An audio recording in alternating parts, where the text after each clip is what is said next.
Vols saber com es construeix una embarcació tradicional i com treballen els mestres d'aixa?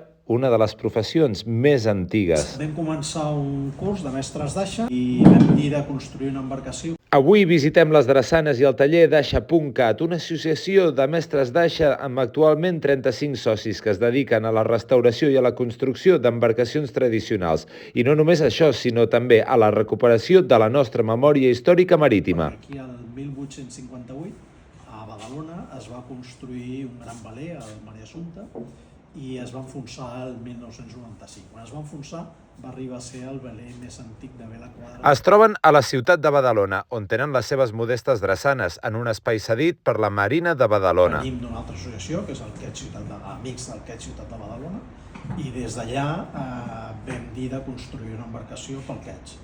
I allò va ser l'embrió. Els dies de cada dia, cadascú d'ells té la seva pròpia feina, res a veure amb el mar, però com a mínim 2 dies a la setmana es troben en aquestes petites drassanes per dedicar-se a recuperar la cultura i la història marítima de Catalunya. I, òbviament, també a la construcció d'embarcacions i recreacions històriques com les que esteu veient.